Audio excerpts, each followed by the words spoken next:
Bienvenue dans ce nouveau podcast. Aujourd'hui, on va parler d'un sujet que j'affectionne particulièrement, comment identifier ses vraies forces professionnelles. Parce qu'on nous apprend à corriger nos faiblesses, mais pas à valoriser ce qui fait notre vraie puissance.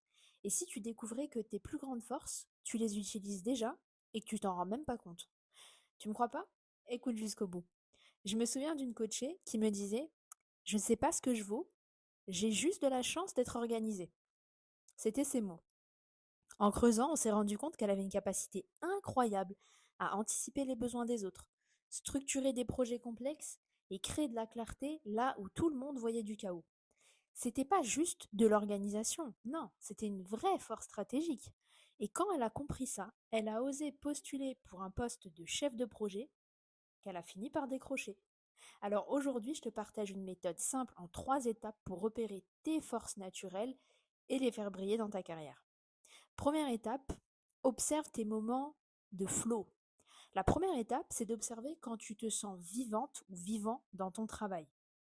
Ces moments où tu oublies l'heure, où tu es concentré, créatif ou créative, efficace. Demande-toi dans quelle situation je me sens à mon top. Qu'est-ce qui me paraît facile alors que d'autres personnes trouvent ça difficile?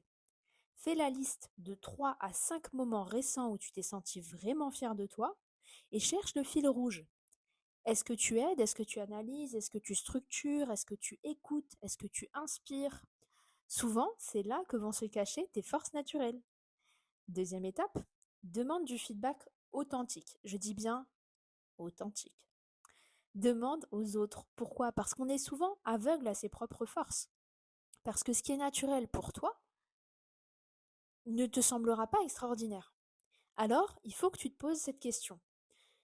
Tu vas commencer par te la poser à toi, mais le plus intéressant, c'est de la poser à, disons, 3 à 5 personnes de confiance. Tu leur demandes dans quoi je suis vraiment douée. Qu'est-ce que je fais bien naturellement? Tu vas noter la réponse. Et quand une même qualité revient plusieurs fois, par exemple la clarté, l'écoute, le leadership, tu tiens une de tes forces clés.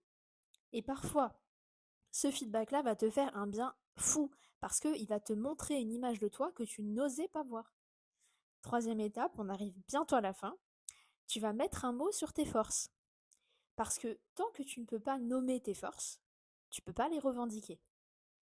Alors tu peux t'aider d'outils comme le test Clifton Strength, le VIA Character Strength, qui est gratuit, ou l'outil japonais de l'Ikigai.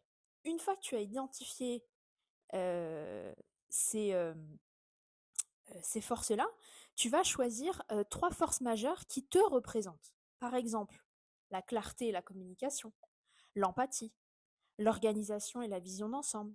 Et là, tu vas te demander comment aujourd'hui je peux utiliser plus souvent dans mon travail ces forces-là.